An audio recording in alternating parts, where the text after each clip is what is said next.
Thank you for that wonderful introduction. Thank you for all of you for inviting me here, for being here with me, and thank you for you guys. I know this is perhaps not the most fun thing that you would like to do today with your weekend, but thank you for being here. So as we were discussing, my life, initial life, early life was in Pakistan. I belonged to a military family and led a life which you might call the VIP culture of Pakistan, because Abu was a general, but before becoming a general, he had some pretty cushy positions in Pakistan. I was the only daughter, I had two brothers. So I was quite spoiled, the princess, and yet I thought, of course, that my parents did not give me all the freedoms that I wanted. I felt quite oppressed. I wanted to pursue a certain kinds of studies. Ammi didn't like that, so she didn't let me pursue. I wanted to be a genetic engineer, believe it or not. Even back then, she wanted me to be a doctor. Is it okay if I stay mostly in English, or do you want me to keep switching? Okay. So she wanted me to be a doctor, and out of retaliation, I did not become a doctor. I gave up. I did pre-medical, and then I gave up science and went into arts just to basically anger her and Abu. That was my way of retaliating. Then I wanted to do MBA. I even got accepted into LUMS. And Ammi said, no, no way. ये इतनी हठधर्म लड़की है कि अगर इसके हाथ में degree आ गई तो ये कभी बस के नहीं आएगी. Unfortunately, that did turn out to be true, but in a different way. So I was not allowed to do MBA. And the first proposal that I saw after that particular event was of a gentleman who lived in Austin, Texas. And that was my escape. That was my ticket out of oppression. And I spoke to him. The only condition I had when I spoke to him on the phone was, if I marry you, will you let me do MBA from UT Austin? He said, if you get accepted, sure. And obviously that didn't happen, because a lot of promises made before marriage sometimes are not fulfilled. I will not go into what happened after that, since we have children present, but suffice it to say that the real oppression started after I got married, which was at the age of 21. And then followed a cycle of oppression, destruction, creation, and more destruction, and all kinds of oppression, including financial oppression. A cycle of almost 20 years. And in that period, even when I was living in my mother's house, I realized at a very early age that God was one of my oppressors. The relationship I had with Allah Pak was that of an oppressor. Allah Pak was an oppressor for me. Because I basically felt he has all this power. He says he is Rahim, but I don't really see any evidence of that. All I'm seeing is evidence of oppression and just willful destruction, where he doesn't even care what is happening, all this pain in the world, all this misery. Why doesn't he take away hunger? Why does he give power to people that can oppress and that can abuse and all of that kind of stuff? So, walaikum assalam. So, for in my mind, it was just God created us because he basically just wanted to be entertained. You know, he just was perhaps being bored one day, and he thought, let me create this world, ये दुनिया बना के इसका तमाशा फिर देखता हूँ. तो वो कोई ख़ास कोई ना रहीम है ना रहमान है ना वो कोई just है. So that was my thought process at that time.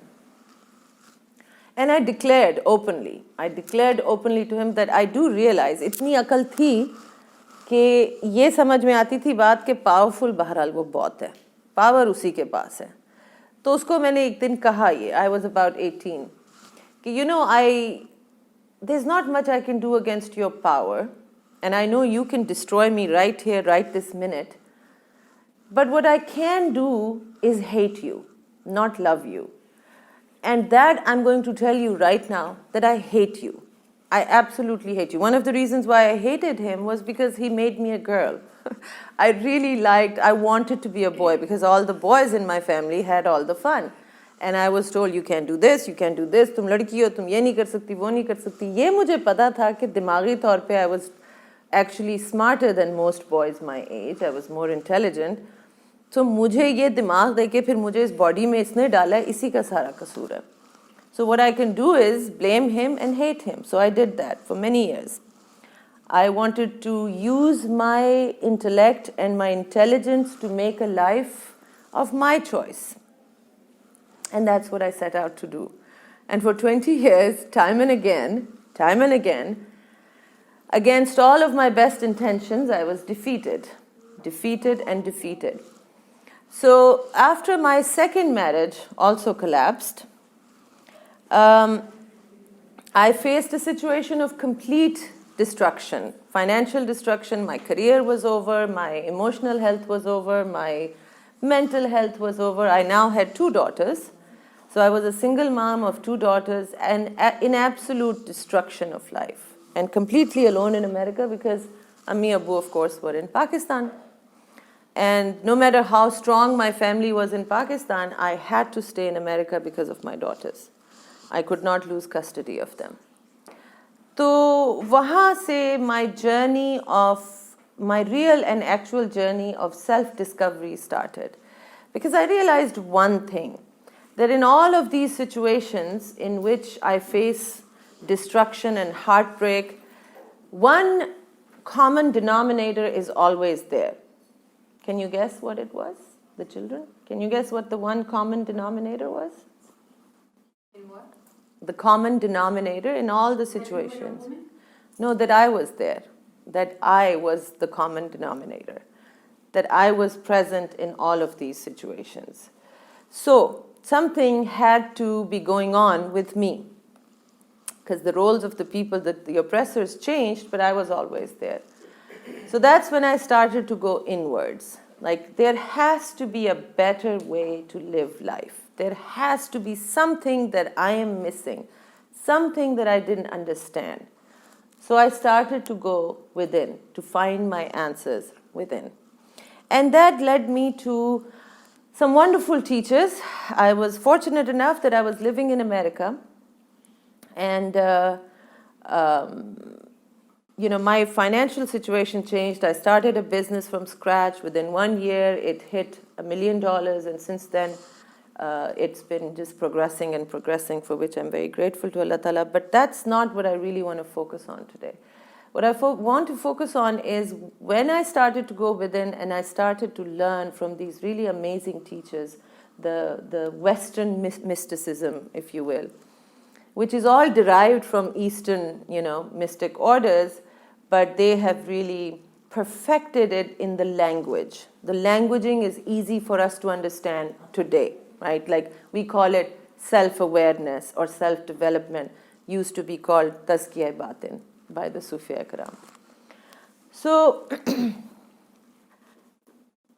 in these, what I became to understand was that the mastery of a human being, somebody who can live life in a balanced way no matter what kind of chaos they are in, but they themselves are masterful in their own personal strength. The languaging, the technical term given to it is emotional intelligence. So those were my heroes. People that exemplified that were my heroes. And I looked for those rather than, looking at Bollywood heroes or Hollywood heroes. These kinds of people, these kinds of personalities were my heroes. And there are many in America that are, motivational speakers and such. But every time I would go deeper into their work, I would begin to see some fallacies, some imperfections wherever they were lacking. So then I said, okay, maybe I need to go and study the lives of masters that, sages that have passed on. And I, studied the Chinese sages, the Hindu sages, and of course Sufi Eram. And in Sufi Eram I found various amazing examples. But either their story was not that complete in front of us, we didn't have that much information, or something that didn't make sense to me, which then ultimately led me time and again Whenever I sought perfection, personified, I saw that in Rasul Pak Sallallahu Alaihi Wasallam's life. And the more I studied his life, now as a human being, not as a prophet anymore, I wanted to study him as a human being. The more I found excellence and beyond excellence and beyond excellence. And I absolutely fell in love with him. And when I fell in love with him, I said, you know what? I have not seen a more perfect example. I have not seen a more intelligent example. If this man loved Islam, then I have to give Islam a second chance. I need to look at it from a different perspective. By that time, I kind of had an off and on relationship with God. Like, we weren't exactly on great terms, but we were on okay terms. But I still did not like Islam.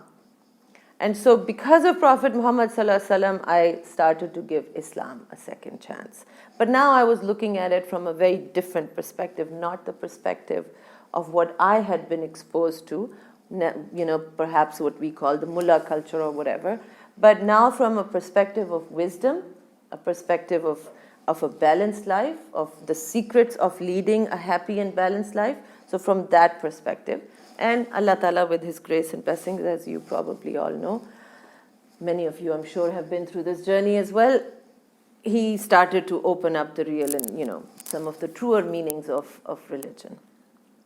So जब मैंने Covid में जब videos बनानी शुरू की थी, तो actually वो इसलिए नहीं की थी कि मैं पाकिस्तान में आके मोटिवेशनल स्पीकर बनूं. मुझे अपना मेरा बिजनेस काफ़ी बिजी रखता है, and it's an online business, so no matter even if I'm in Timbuktu, I just need 24 hours and I'm back in business. The reason why I started was I was thinking one day, because now my older daughter is 23, my younger daughter is mashallah से 16 की अभी हो जाएगी February में.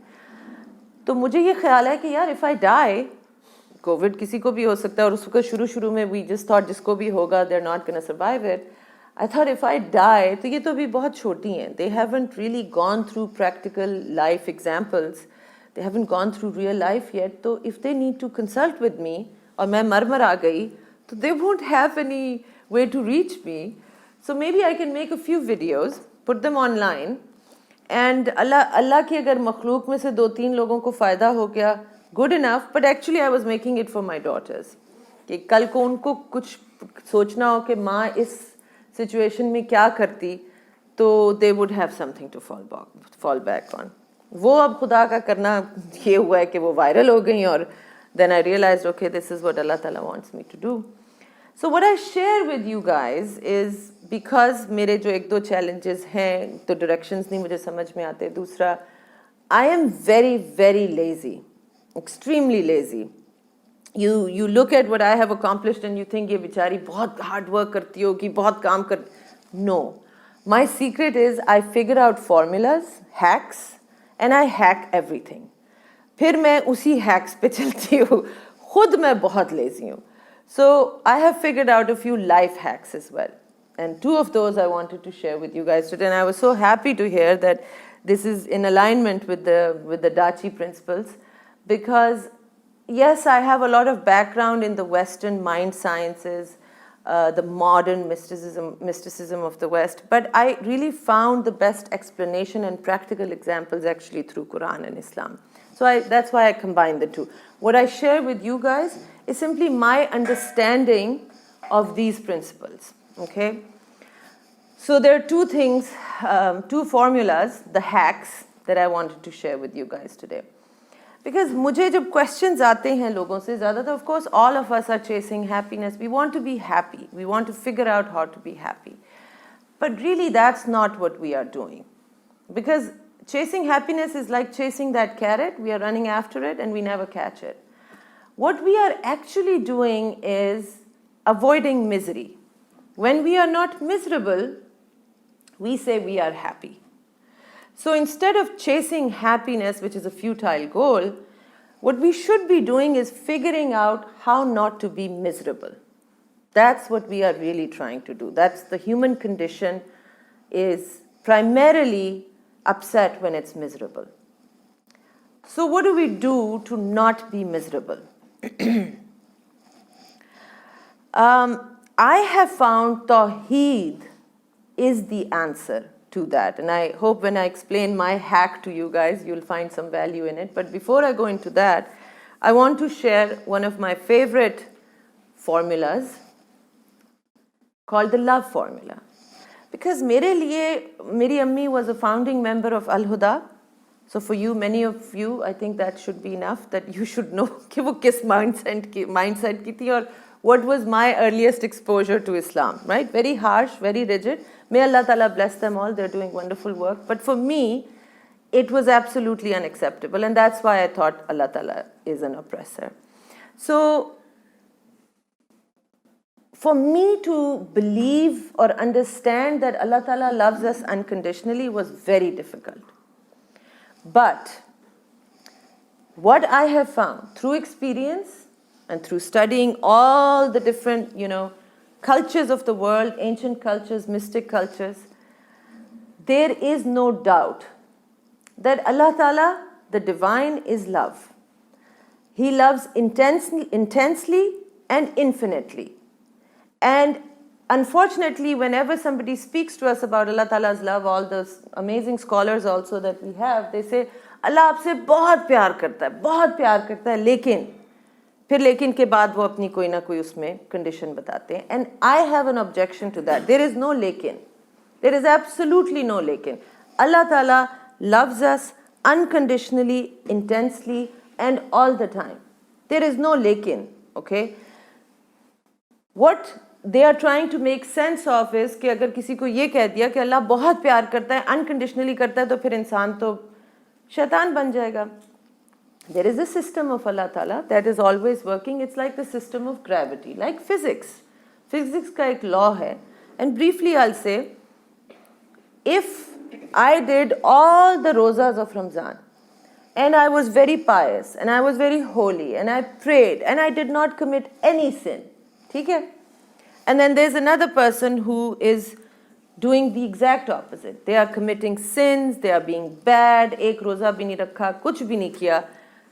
And both of us at the end of Ramzan, we say, let's go to this 20-story building and we're both going to jump. What's going to happen? We're gonna die. Both of us, right? Is one of us going to become Superman? No? I should though, because I was so nice and I prayed and I didn't do any sins. I should though, right? But no. Why? Because there are laws of physics. Law of physics says if you jump off of a 20-story building, you're going to die. Whether you're nek or bad, does not matter. So that's the way there are Allah Ta'ala's laws in work. That's the law of consequences. Uska system hai, when we trigger the system in a positive way, we will get blessings. That's called, neki. When we trigger the system in a negative way, we're going to get, consequences. But Allah's love does not stop. He's not there sitting and like a munshi or an accountant, he's saying, okay, 1 plus 1 negative, 1 plus 1 negative, chalo bhai isko ab saza deni. That's not how it works. He actually finds ways, uske bhi hacks hain. Usne apne system ke liye hacks banaye hue hain. कि बंदे से वो इतना प्यार करता है कि वो कोई बहाना ढूंढे कि बंदे को माफ कर दे. So तौबा करना, for example, is a hack. Whatever you do, sincere तौबा करो, slate clean हो गई. So Allah Ta'ala loves us unconditionally, intensely, and always. That is why He says Rahman and Rahim, constantly Rahman and Rahim. If you begin to study these words, Rahman and Rahim, इस पे doctor Numan का बड़ा ज़बरदस्त lecture है, and it is amazing what these words mean. They're intense love, like when the lava is about to burst, with that intensity, intense love, and that does not end. It goes on infinitely. There is no end to it. So for us to say lekin is almost refuting that. जब उसने कह दिया कि मैं रहमान हूँ, मैं रहीम हूँ, then we don't need to object to that. We don't need to find excuses to question that. So in the love formula, L-O-V-E, love. The first one is L, which is Allah Ta'ala loves us unconditionally, always and intensely. He always wants what's best for us. There is no lekin, there is no but. This is what he says time and again in the Quran, and Rasul Pak Sallallahu Alaihi Wasallam also teaches us that. Then the next one is O. O means omnipotent. Allah Ta'ala is everywhere. He is all-knowing. He is all-resourceful. So whatever desires we have in our heart, He understands those, He knows those. He also understands the desires of everybody else associated with us. He is intimately acquainted with all of us. Okay? Sharak se zyada kareeb hai. Sharak is not outside of our body, is it? It's inside. There is nothing closer than our sharak. So He's not separate from us. He's very intimately connected to us and aware of us and our desires and our fears. And He is all resourceful. He's the one that has all the power. Now think about someone in your life. Perhaps you guys can think of your parents, right? Somebody who loves you intensely, wants to do what is good for you, and they are also very powerful. आपने lumps में दाखला लेना है, आपकी अम्मी ही के under है सारी दाखले. She is the one who decides किसने आने. Of course, if you're her daughter, she loves you very much, she'll give you the admission, okay, you can come. So Allah Ta'ala is like that. Allah Ta'ala is all powerful, all resourceful, and loves us intensely and what's best for us. Then we go to V. We verify that this desire that I have, first of all, Allah Ta'ala is aware of it. Whether I tell Him or not, He knows about it. And He loves me very much. And He wants to give me what will make me happy, what is good for me. Therefore, if this desire was good for me or something I'm praying for, if this is good for me, Allah Ta'ala has the power to give it to me. And if He has not, if I've been praying for something and Allah Ta'ala has not given it to me, then it must not be good for me, or it must not be time yet for me to have it. And then we go to E, which is endorse. So I'm deriving at it like a theorem. So the end part is we do the derivation, which is, if this being that loves me intensely and is all powerful and want what I want, he would bless me with this desire if it was good for me. And if He hasn't given it to me, therefore, what I have right now has to be the best situation for me. Because if there was even minutely better situation that existed in all of these galaxies, then I would have it, right? Because we already derived the L-O-V, therefore E has to be, the endorsement has to be true.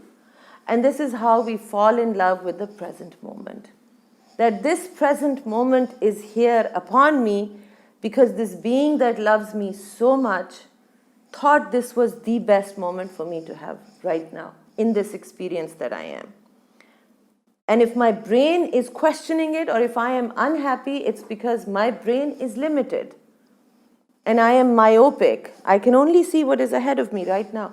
इस कमरे में बैठ के हम इस कमरे तक देख सकते हैं, maybe वहाँ तक देख सकते हैं. But we cannot see what's happening on the road. We don't know what's happening in phase 5 or Karachi or beyond. We don't know. Allah knows everything. He's aware of not just the whole galaxies and the universes, but also the past and the future. He's aware of everything. So you fall in love with the present moment. Because one of the states of miseries, one of the reasons why we become miserable is because we say reality should be other than what it is right now. कि ये जो हो रहा है ये ना होता, कुछ और होता, जो मैं चाह रही थी वो होता. That's how we make ourselves miserable. But by accepting reality the way it is, by falling in love with the present moment, we actually tell our ego, आप चुप करके बैठ जाएं, thank you for your input, but I trust in God. I know मुझे समझ नहीं आ रही, but वो ठीक है, समझ नहीं आ रही, limited समझ है, क्या कर सकते हैं. But वो जो ऊपर बैठा हुआ है, जो मेरा बेहतरीन दोस्त है, उसको तो सब समझ है, उसने मुझे ये दिया है, so I'm going to fall in love with the present moment. And this is basically submission, right? This is becoming a Muslim, where मेरी रज़ा नहीं है, उसकी रज़ा है, क्योंकि मेरी रज़ा तो है ही फॉल्टी। मैं तो अपनी रज़ा के मुताबिक कल को अपना ही खुद गला काट दूं, कुछ पता नहीं है, अपने पाँव पे कुल्हाड़ी मार रही हूँ, मुझे तो नहीं पता। सो मेरी रज़ा नहीं, उसकी रज़ा। And therefore we submit. When we submit, then we taste liberation. Because otherwise we are going to be stuck in the slavery of our desires, ego. Ego is the worst Firaun there is. Ego is the worst Firaun. इस फिरौन को fight करने के लिए जो मूसा चाहिए वो submission है, रूह की submission. So we defeat this Firaun, we are almost 50% done with misery. We will not be miserable. Another thing that I love to talk about, so this was the first formula, hopefully that's helpful, the love formula. Is pe meri video bhi hai. The second hack for deleting misery from our lives is also connected to this one, and that is connected to Tawhid. So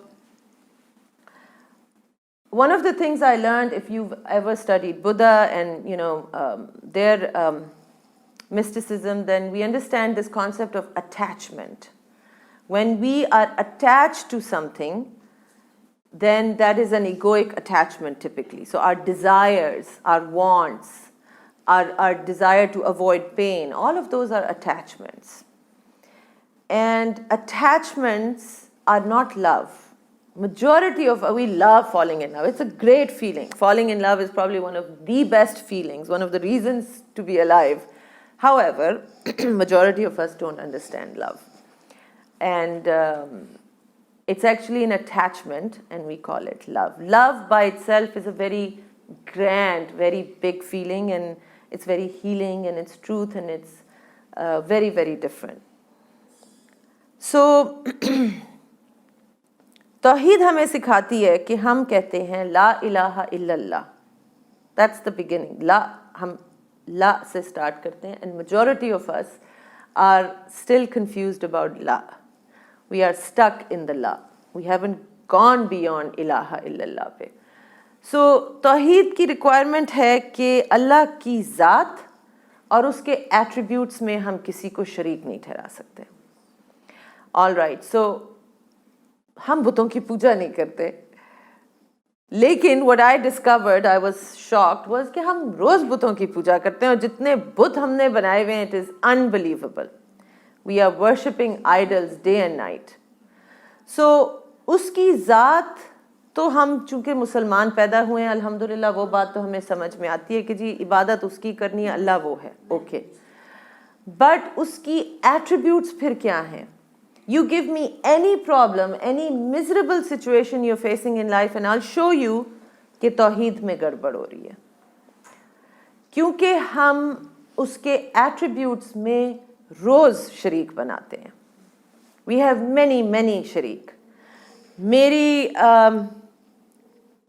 मेरी अगर ससुराल ने मुझे तंग करना बंद नहीं किया, I cannot be happy. Well, happiness तो अल्लाह के कंट्रोल में है, तो फिर ये इनको हमने कैसे इतना दे दिया कंट्रोल. हस्बैंड ने दूसरी शादी कर ली, मुझे रोज़ ये मैसेजेस आते हैं, सबसे ज़्यादा यही है, हस्बैंड के अफेयर्स हैं या हस्बैंड ने दूसरी शादी कर ली. I know it's painful, but to say that I am so miserable, I want to commit suicide. Why did we make these other people our source of joy and our source of strength and our source of sustenance? Source तो वो है, husband ने तलाक दे के घर से निकाल दिया, तो अल्लाह ने तो तलाक नहीं दी ना. अल्लाह ने तो नहीं कहा कि मैंने तलाक दे दी है. जिस हस्बैंड ने तलाक दी है, जिस पे हम समझ रहे हैं कि उसका वो मेरा फाइनेंशियल सेवियर है, फाइनेंशियल प्रोटेक्टर है, उसका फाइनेंशियल प्रोटेक्टर कौन है? अगर उस फाइनेंशियल प्रोटेक्टर से हम डायरेक्ट कनेक्ट हो जाएं, तो राज़िक तो वो है, कंट्रोल में तो उसके है.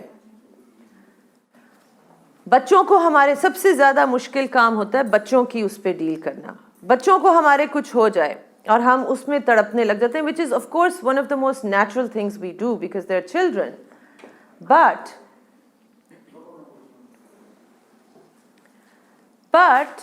जिसने बच्चे दिए थे और वो मोहब्बत दिल में डाली थी, खुदा ना खास्ता बच्चों को भी कुछ होगा तो बचाने वाला सोर्स ऑफ स्ट्रेंथ तो वो है ना. Whatever example you look at, whenever we are loving to the point of attachment, it becomes our weakness. Every attachment is a false god, and every false god is going to lead to weakness. हमने अपने characters में जगह जगह false gods बिठाए हुए हैं जो हमारी कैरेक्टर स्ट्रेंथ को चिप अवे करें. They're chipping away constantly. इधर हमने इंटेग्रिटी पे कॉम्प्रोमाइज़ किया because of career, because of getting good grades, हमने झूठ बोला, whatever it is, we put a false god there that getting good grades is going to be the guarantee for a good future for me. No, only Allah is the guarantee for a good future. Only Allah is the guarantor of success, not good grades. Lying in front of a boss because अगर मैंने सच बोल दिया तो मेरी promotion रुक जाएगी. Well, the boss is not God. Boss की तो अपनी प्रमोशन है उसके हाथ में.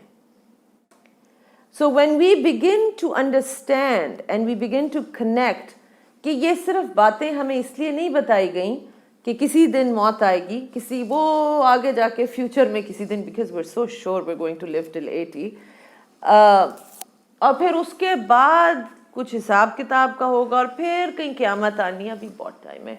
उस टाइम का सच्ची बात है मैं तो नहीं सोचती, मैं आपको ऑनेस्टली बता रही हूँ. I believe in heaven and hell. It's not that I don't, but it just doesn't concern me. क्योंकि मुझे ये होता है कि यार जिंदगी तो पहले ठीक तरह से गुजार ले, बाकी जन्नत दोज़ख तो बाद में देखेंगे. पहले मैं जिंदगी में तो फिगर आउट करूं कि ये जान कैसे छुड़ाऊं मिजरी से और दुख से और तकलीफ से. और फिर रही बात जन्नत दोज़ख की, तो यार वो तो बहुत आला ज़र्फ है. जिसको जिंदगी में यार बना लिया, यार हाल, यार गम गुसार, हर चीज़ में उसके ऊपर रिलाय करना, कदम कदम पे उसी से बात की, उसी को याद किया, वो इतना बेमुरवत हो जाएगा कि क़यामत के दिन मुझसे हिसाब किताब करेगा. उस वक़्त तो मैं उसको यारी दोस्ती का लगाऊंगी कि या अल्लाह ये यारी में किस किस्म के हिसाब किताब, उनसे करना हिसाब किताब जो कर रहे थे तेरे साथ सब्सट्रैक्शन और वो सारी एडिशन, जो बहुत ट्रांजैक्शनल रिलेशनशिप तेरे साथ बना के बैठे हुए थे, कर तू उनका हिसाब किताब. भाई हमें तो हिसाब किताब नहीं चाहिए. हमें तो चाहिए वो दोस्त, वो साथी, वो गम गुसार जो ज़िंदगी में भी जब तकलीफ़ होती थी तो तेरे आगे सर झुका देते थे, बार बार सर झुकाते थे. तो अभी तो हमें वही दोस्त, वही यार चाहिए. और हमें मालूम है कि एक हदीस का वाक़या है कि एक बदुअन आया था हुज़ूर पाक सल्लल्लाहु अलैहि वसल्लम के पास. I think it is such profound wisdom in this हदीस. तो ही आस्क्ड, जिस तरह के बदूस होते थे अखड़ टाइप का, ही केम टू रसूल पाक सल्लल्लाहु अलैहि वसल्लम and he said,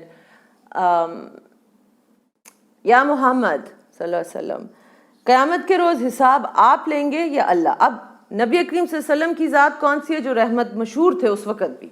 he was Rahim, he was very very very forgiving.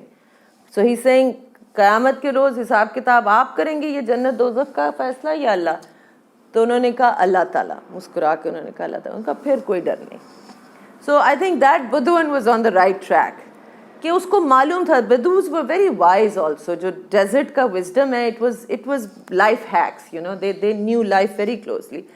कि जो बाज़र्फ होता है वो उससे आप उसके ज़र्फ़ के मुताबिक एक्सपेक्ट करते हैं, अपने एक्ट के मुताबिक एक्सपेक्ट नहीं करते. क्योंकि सच बात ये है कि अगर हमने अपने एक्ट्स के मुताबिक ये समझ लिया कि नाउ जन्नत is due because I have been pious, उस पर तो जन्नत कभी भी नहीं मिलनी, कभी भी नहीं. क्योंकि हम में से कोई भी नहीं इस काबिल हो सकता कि हम जन्नत को अर्न कर सकें.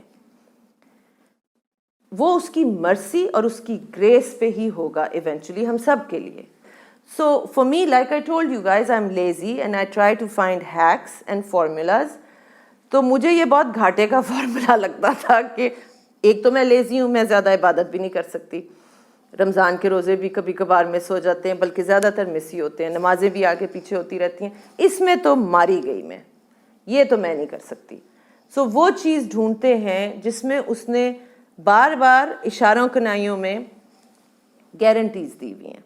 एंड फॉरगेट अबाउट जन्नत दोज़ख, वो उस पर छोड़ दें, उस पर एक दफ़ा भरोसा करें कि या अल्लाह तेरे ऊपर छोड़ा, तेरी मर्ज़ी जो तूने फिर तब करना होगा ना, ये मुझे सिखा दे. how to be a person, how to lead a life that you like. That you would love to see me, because he loves us, right? When you love someone, you want to see them do best, you want to see them succeed. So show me how you would like me to succeed in life so that I'm not miserable. And then, yes, there will be challenges, because we are in this world to go through challenges.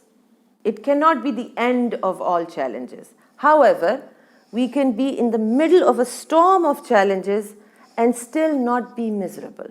Still be in balance and in peace and connected to Allah Ta'ala. So that's it. Thank you so much for listening. Thank you. You're welcome. You're welcome.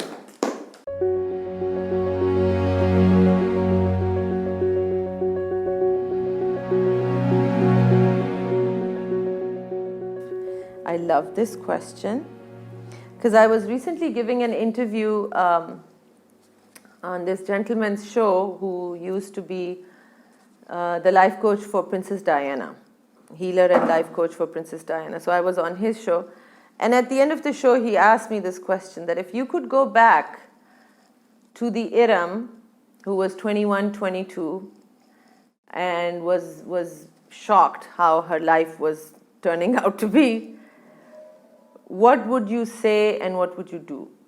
And I said, I would just go and tell her, be prepared for a heck of a ride. And he said, is that it? I said, yes, because I don't want to give her any hint that might change the trajectory of her life, because everything that happened was perfect. And I don't want anything to change, because then I would not have today. And this today is very, very precious for me. So, yes, my life changed for the better because of the hardships that I faced. It does not mean that you all have to face similar number of hardships to make your life better. There were certain, perhaps people like me go through certain things so that they can come up with those hacks, right? And share the hacks with you guys. So, challenges are important in our life, because there are certain truths that only become available when we seek them. And if we're too comfortable in our life, we may not feel the urge to seek the truth. Because when we get comfortable, a lot of times a lie, something that is not actually the truth about life, we get comfortable in it. And if we were to remain comfortable in it, we would leave this planet without learning the truth. So how do we seek the truth? You seek the truth by having a sincere desire of always wanting the truth. Then the truth finds you. Okay, so the sincere desire for truth is the prerequisite for actually achieving truth in your life eventually. So what if we don't want to seek for the truth because it's too harsh? That's what I meant. A sincere desire to seek the truth. You have to be uncompromising on it, because truth may seem harsh in the beginning, but it is the ultimate healer. People say time is the ultimate healer, waqt sab kuch heal kar deta hai. No, truth is the healer, because truth is Allah, haq. The highest truth, not your truth or my truth. Because we could be looking at, if a glass is half full, you might say it's half full, I might say it's half empty. So there's your truth, and then there's my truth, and then there's haqq. Okay?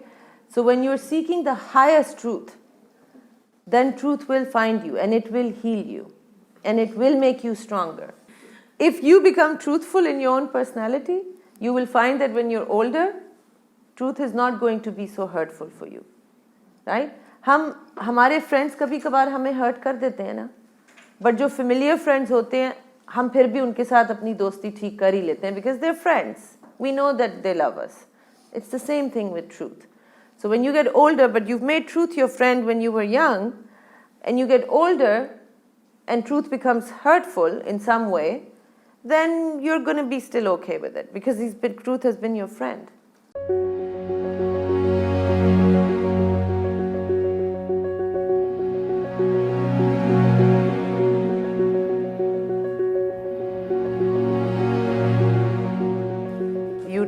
Love that question. There is an untruth in this, right? I'm sorry if I'm going to hurt some of the parents or what they've been teaching their children. I totally understand that you would want them to offer their prayers and discipline them. But I cannot condone something that for me is not true. And this is not true. Allah Ta'ala helps you whether or not you pray 5 times. I believe that teaching children discipline through fear of Allah being upset with us is not the best way. It didn't work with me, I can tell you that. My parents were tahajjud guzar. And I would go into my room and say, fine, I'm going to go pray, and then I would not pray. Because I hated him.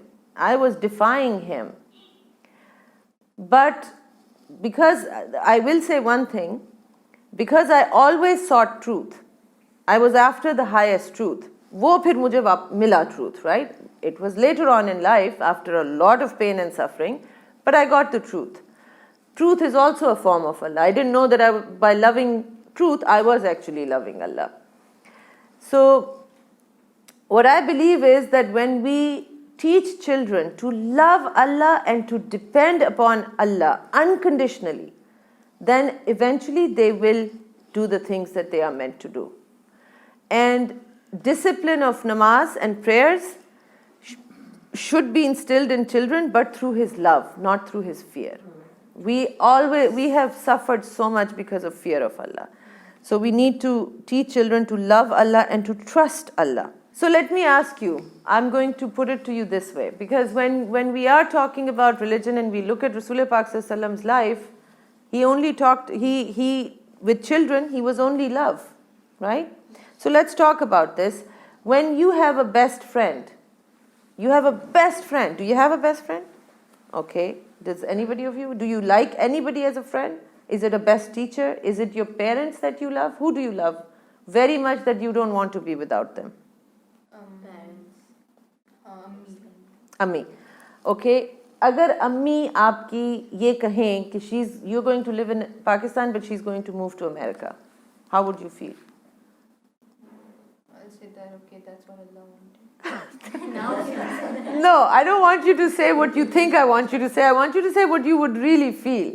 अगर आपकी अम्मी आपसे कहें कि मैं America move हो रही हूँ but आप इधर ही रहोगी and you won't see me anymore, is that going to be painful or is that going to be joyful? Painful. Why? Because you love her. When you love someone, you want to be close to them. Their distance between that person and you hurts you. Yes? So when you love Allah and you know that you're doing something that He doesn't like, then what we fear is not His punishment, what we fear is distance from Him. क्योंकि अल्लाह ताला नाराज नहीं, वो punish नहीं करता, वो जब नाराज होता है वो मुंह इस तरफ फेर लेता है. And that is pain. When you love Allah Ta'ala, that is painful. That I cannot be separate from you. Why are you not paying attention to me? Right? So that's how you stay disciplined, you stay the course. So how do we expect Allah to listen to us when we don't listen to Him? Because that's Allah's promise. He says He is always listening. Now, if you really want Allah to respond to your wishes and to be that best friend, then yeah, He says, you think about me, you remember me, I remember you. So we have to constantly remember Him. We have to have some kind of a relationship with Him. Yes. Okay?